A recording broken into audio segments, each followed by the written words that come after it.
Assalamualaikum warahmatullahi wabarakatuh. Para pemirsa, ini channel Romongso juga sering ditanya orang, kok tiap hari bahas Yusuf Mansur aja, apa nggak ada lagi cerita lain? Saya lihat akun yang sama juga dipertanyakan atau dilayangkan kepada Thayyibah TV. Apa nggak seperti cerita telenovela ya, bersambung? Saya ingin menegaskan, karena akun yang sama mungkin yang bertanya orang yang sama. Kemungkinan yang nanya itu Yusuf Mansur sendiri. Nah sekarang persoalannya, kalau itu boleh saya jawab ya, kapan ini cerita Yusuf Mansur akan selesai? Yang pertama, Yusuf Mansur ini akan selesai kalau Yusuf Mansur berhenti dari jurus-jurusnya mempelorotin duit masyarakat, atau jurus-jurusnya untuk memasarkan program yang ujung-ujungnya mendapatkan duit, lalu dari duit itu dia berinvestasi dengan senang hati. Yang namanya yang menonjol sekarang ini adalah warung steak and shake. Jadi kalau boleh saya tegaskan, ini akan berhenti ya pertama dari pihak Yusuf Mansur. Yang kedua, kalau ada proses hukum yang mengarah dirinya untuk dipenjarakan karena telah melakukan kejahatan sosial di tengah umat Islam. Yang ketiga, masyarakat sendiri yang bangkit untuk mengadili Yusuf Mansur. Saya kira kalau itu terjadi, satu di antara tiga atau dua-duanya, ya saya kira masalah warung steak Yusuf Mansur akan berhenti dalam pembahasan, dan Yusuf Mansur sendiri saya kira juga akan mengundur atau hilang dari hadapan masyarakat. Di program-programnya sudah nggak ada lagi. Kalau sekarang, waduh, ini kalau ibarat buku nih ya, ibarat bab buku gitu, ya kan? Bab buku itu Yusuf Mansur itu ya seperti ya bab pengantarnya sih enak gitu. Pengantarnya bagaimana jadi kaya gitu kan, bersedekah kaya. Itu nggak boleh selama-lamanya menjadi orang yang bekerja dengan makan gaji. Mari kita minta sedekah, dengan sedekah kita suruh Allah bekerja. Kalau sampai di situ sih masih enak. Cuma penjabarannya nanti gimana? Penjabaran pertama, Yusuf Mansur telah merugikan banyak orang. Ada yang sedekah rumah, ya kan? Ada nanti dia jual rumah dia, sedekah Yusuf Mansur, lalu dia menjadi gembel. Namanya nanti bisa gampang saya kemukakan nama-namanya. Terus orang begini dibiarkan gitu. Itu kalau ditanya kepada kita, Islam tuh begitu ya? Itu jawabannya apa? No comment deh gitu. Ya kita nggak benar dong kalau begitu. Masa ditanya orang secara nilai gitu. Ini benar nggak ini? Saya jawabnya no comment deh gitu.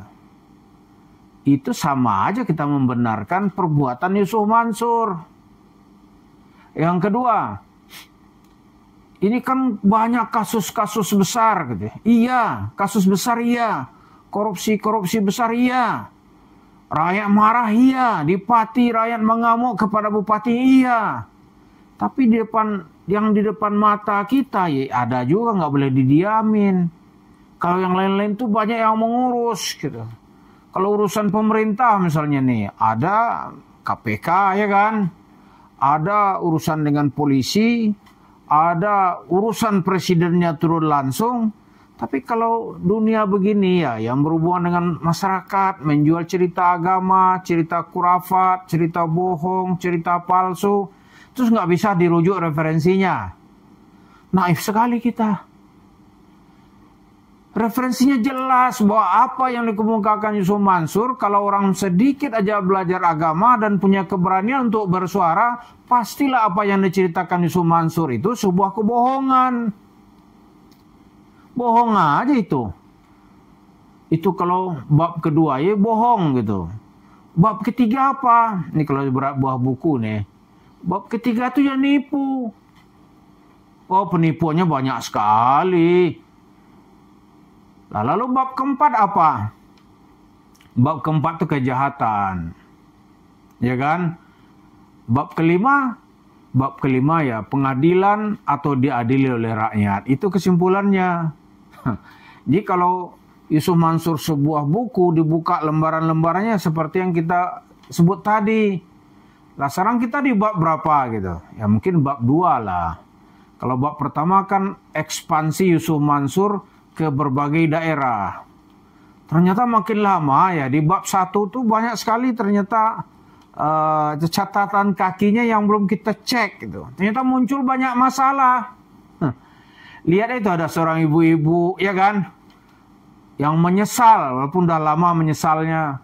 Dia ngumpulin duit untuk membangun masjid di London. Ustadz sedekah, mungkin dia nggak mau nyebut siapa. Udah tahu loh Ustadz sedekah mang siapa sih. Ustadz sedekah. Ternyata duitnya dipakai. Bu, itu duitnya itu ada di warung steak, Bu.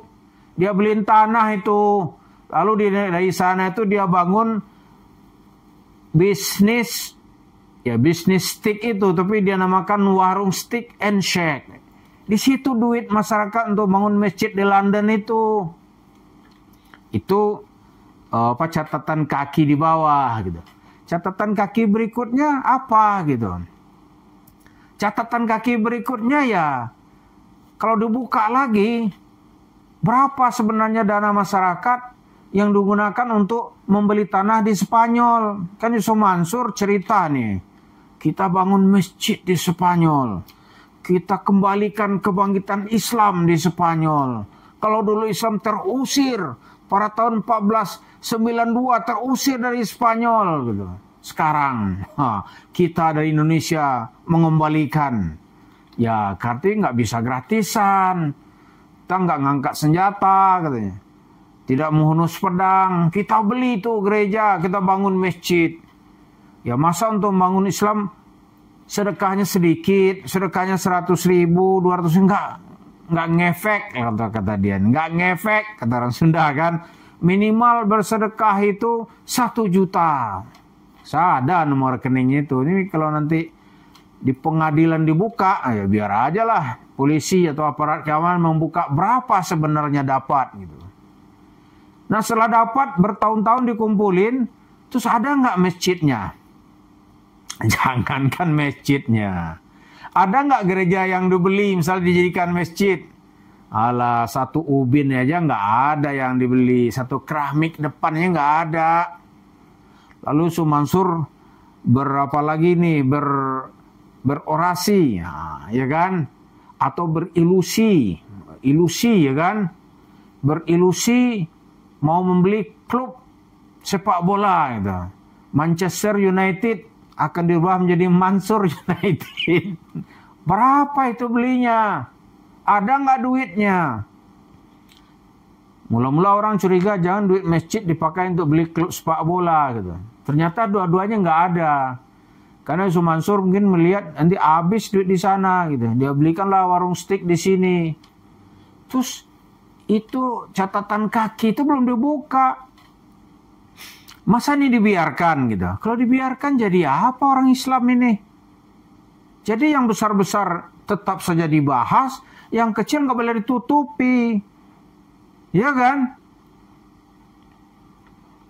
Nah sekarang ini Yusuf Mansur dan sayap-sayap atau tempat bersandarnya itu mulai dihantamin.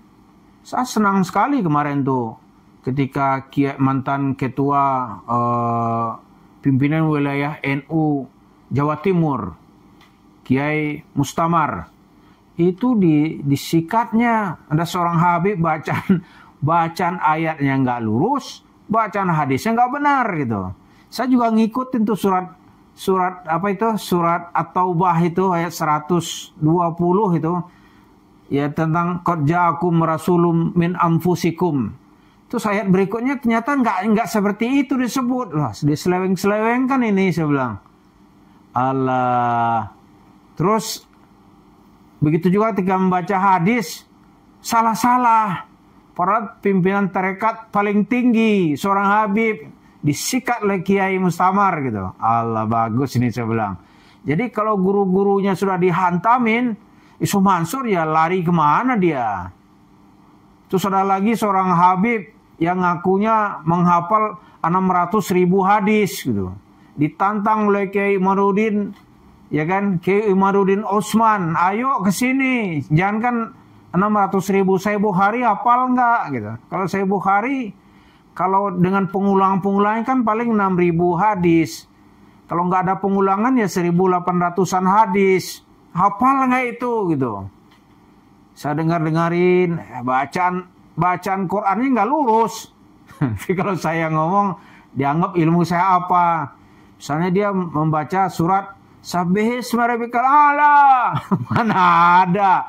Tidak pernah kita dengar itu. Ini kalau baca tajwid nanti kita bisa berargumen, tapi karena forum kita sedikit. Jadi cerita Yusuf Mansur secara keilmuan, ya kan, maupun secara fakta nanti itu merugikan orang. Maka sekarang ini yang ditunggu orang itu adalah bagaimana dia bisa diadili atau rakyat mengadili. Kalau ini yang terjadi, saya kira cerita Yusuf Mansur dan kedikdayan warung stiknya akan segera habis. Mari kita ikuti terus cerita Yusuf Mansur. Terima kasih. Assalamualaikum warahmatullahi wabarakatuh.